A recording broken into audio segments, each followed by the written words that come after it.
So here we are with the mother plants. You can see how tall they are. All these flowers. I think this is a lot. You should see in the spring and summer, there's hundreds of these flowers. That's why it's so popular.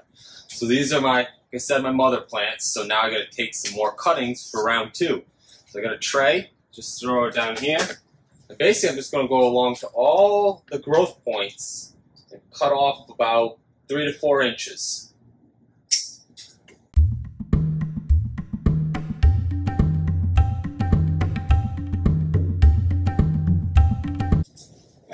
And there you have it. You can see all these cuttings I got. I'll be picking the flowers off and we'll move you in to show you how I root them.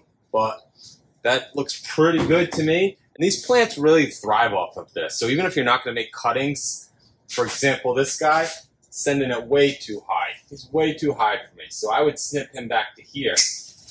Just keep this plant a lot more bushier than getting too tall and leggy. So I can go around to all these. I'm not. Because you don't want to worry, because if you can see here, let's bring you in. So you're not really hurting the plant, because if you can see here, there's all new buds.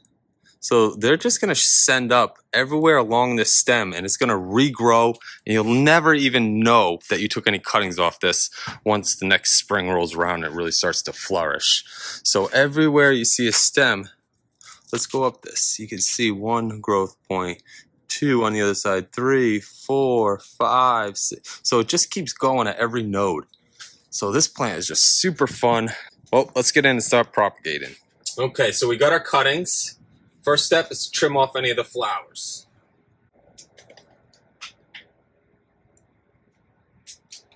Just like that. Now we want to trim off the bottom leaves. That leaves us some stems, so when it goes into the soil, there's not leaves below a soil line that can rot. So you want it to look just like that. I'm going to cut the angle on a 45. Not that you can really see that, but that's on a 45-degree cut. I'm going to dip it into my rooting hormone. And then I'm just going to put it right into my moist plug tray.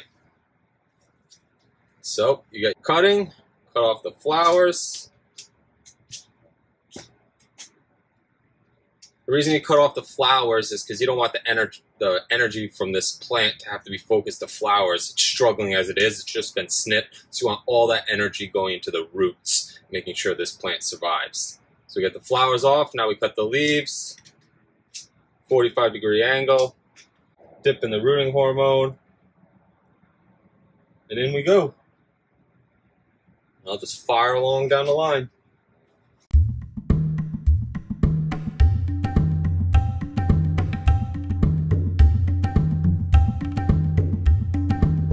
So this is what it should look like when you're done. Let me bring you in closer. So here we are. Got about 45 new propagated stems. And now what we do is we leave it on this bench, and you can see these little nozzles here. Well, it's on a timer, and every so often a mist will come out and mist the leaves and keep them nice and wet. Because with these, there's no roots. So even though the soil is moist, the plant's not going to absorb anything. So we need to keep the leaves wet or misted constantly for at least a couple weeks until those first roots come out. And then we can kind of taper off on the misting. So let me show you how it works. And those are the misters. You can see it's just a very fine mist. And they only stay on for a couple seconds. But it's just enough to really mist those leaves. Well, thanks for tuning in. We'll catch you around.